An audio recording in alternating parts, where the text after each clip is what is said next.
Well, as we're currently in this 60 segments talking about fighters, I guess Freddie Little comes to mind as a boxing historian and one who follows the sport as well. I hate to use the word historian, but we follow the sport. But Freddie Little, I think it's valid. You could probably name like a champion at any, if I give you a random year in a random weight class. So I think it's valid. Freddie Little was the first junior middleweight champion. Mm-hmm. The WBC came up with that. And it was probably because in the gym, I mentioned Charlie Shipes, mm-hmm. who was a welterweight and a stablemate of theirs. And I kind of think they figured that, hopefully we'll never get to the period that we'd have to fight. So rather than do that, and Freddie was a little more stockier than what Charlie was. Charlie was a full welterweight. He's like mm-hmm. the Errol Spence of his time. He could stay out of the ring forever and still come back and go down to 147. That was Charlie Shipes. Freddie Little was that in between middleweight, mm-hmm. welterweight, but now I can fight as a junior middleweight. The thing that made him, again, we talk about styles. He had this thing that he did. I watched him in the gym a few times because it looked kind of, when I seen him, it looked fun. This was around about 1970, right? When I seen him, but you could this is what he held his hand. I know most people can't see us too much, but he would drop his hands here, right? Yeah. That was his way of inviting you to come mm-hmm. in because he was they called him a stylist. That's what he was. He do this kind of thing, move, and the guy sit there, and by the time you're looking, next thing you know, bam, you're getting caught with a shot. Yeah. Freddie was another one that had the ability to, he used his mind and brains in the ring. And I say that because, of course, a lot of people don't know this, but Freddie was the high school teacher, right? Oh. He was one of the first. Well, I hear people all the time say, oh, well, this is the first boxer to have a degree. Well, no, that's not true. Freddie Little was a high school teacher back in the 60s, and he became principal even after that. I think he wound up being the superintendent or something. He moved to Nevada. That is a well-rounded individual. Yes, yes. That's not normally what you hear at all. Yes. It's usually like I was working at a coal mine, and then I got my big break fighting this guy, and I beat him, Yeah, somebody saw me in a bar knocking out for a guy and say, I was fighting a bull. They thought I could. But he was one of those rare guys of physical intelligence, and he had the ability to box. He could also punch. And I think I remember Dick Salas saying this one time, who was the manager trainer of all those guys at the time. He said Freddie Little kind of had the speed of a lightweight, but the power of a heavyweight at that weight, because like most middleweights do, you get great knockout punches. Carlos Monzon, even Marvin Hagler, guys that they could move and box if they had to, but they also, when they hit you, they hurt you. Like Hagler did. Yeah. A lot of fights, Hagler's power didn't carry him. He carried the fight. But he had to have that ability to keep going and moving to go into the later rounds. He won a lot of fights by decision because of that. This was he just beat you down. If you didn't give him an opening, he just beat on you until he had more points. And you'd fill it the next day if you didn't fill it then. And that was Freddie Little. So when you start looking at it, he's one of those guys who won't get all of the accolades because it was like the first time when they started moving into that thing of, junior middleweight, junior lightweight. Yeah. Even though so people didn't get. There wasn't a lot of competition for that weight class. No, not at all. Yeah. And you was almost forced to fight a guy that had been a middleweight or a welterweight that was moving up. And that was one of the things about him. But when I tell you, if again, it's one of those things we want people that when they watch us, I have a feeling a lot of these guys go and pull up. I can tell by reviews sometimes. Yeah. The guy looks at the guy, right? But when you pull up the word stylist in boxing, stylist, you're going to see Freddie Little. Well, that's what I noticed is the dude looks on purpose, but I don't think his opponents knew it was on purpose. The dude looks like he just stepped into a boxing gym that day at times. Yes. Until you bite on that and you go, oh, this guy's off balance right now. And then you go in for the punch, and then it turned out he wasn't off balance at all. Not at all. and then when you see him punch, you're like, whoa, that was a picture perfect.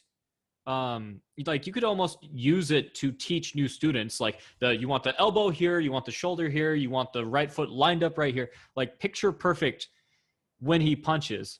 But up until that point, it almost looks like he's a little tipsy at times. He's very clumsy and awkward and walk in. It's like that movie Drunken Master with Jackie Chan, where he's like, he pretends that he's drunk. Oh yeah. Yeah. And then gets the guy. And it looked like he was going to trip over his own feet until it didn't, which is very, very clever. You know, and the thing about it is he was actually a southpaw, right? So, oh, was he? But he could box on both sides. He had a really good right hand.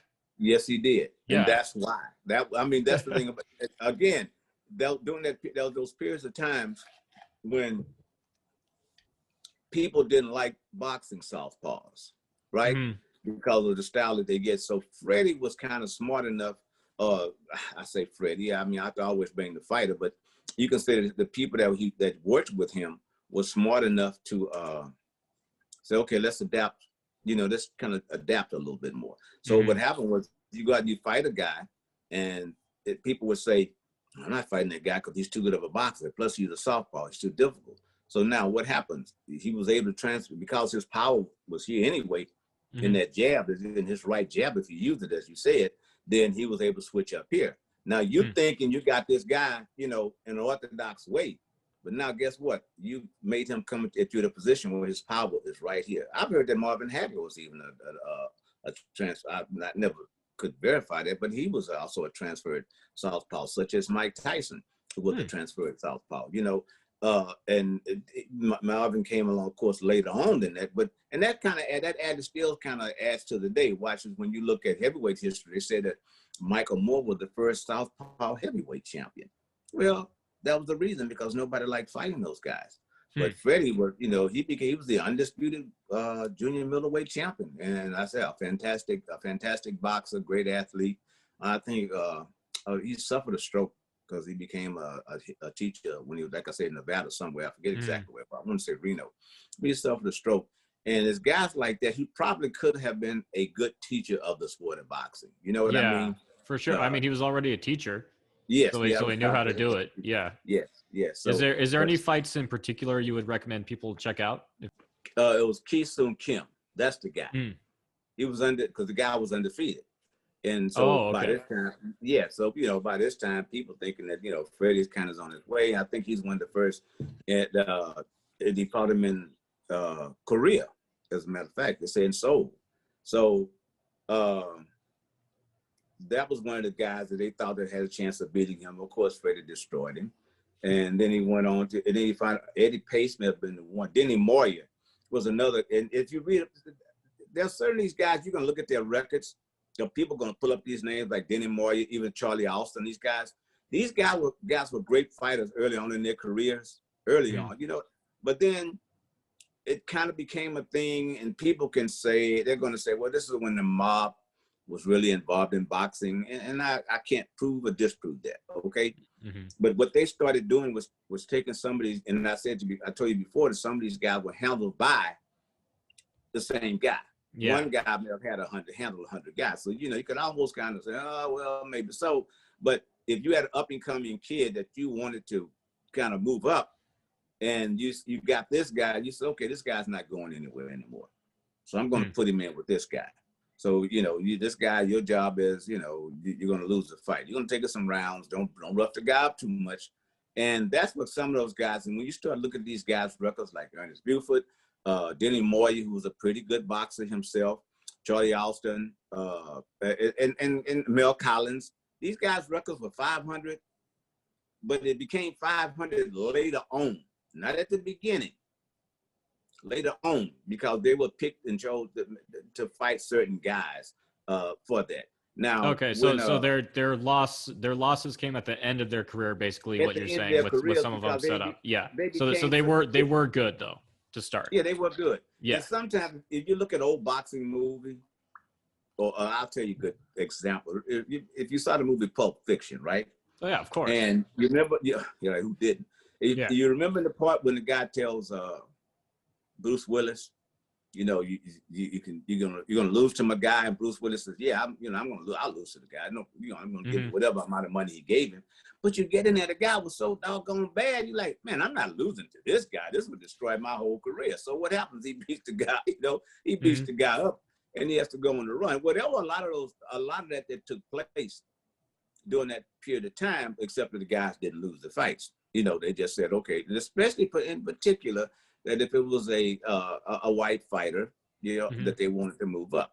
So, and that's what happened. So when you look at some of these guys' records, you say, well, this guy didn't seem to be all that, but you have to check them out early on, and it's probably before you may not even see them on BoxRec.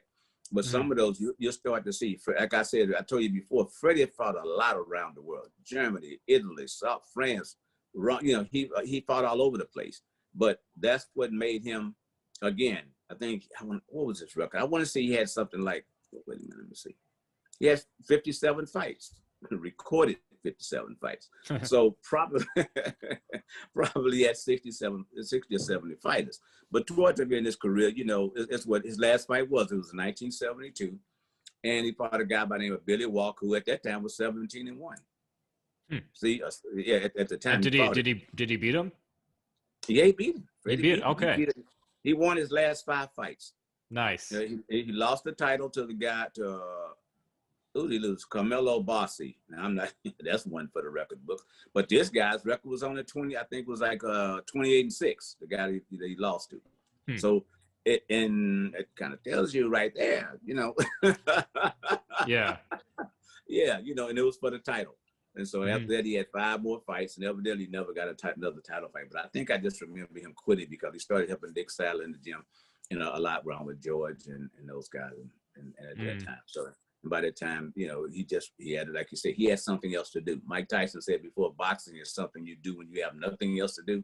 Well, Freddie Little has something else to do. Well, good for him. I'd recommend everyone check him out. Because you never know if a knockout is coming, because it could be any. He looks like he's drunk or asleep, and then if you look away for a second, the guy's on the floor. It's really fun. And the one thing I can say about all these guys, I've never seen them take a drink. Their bodies were their temple. Really, at that high a level, you don't want to be with their temple. Right.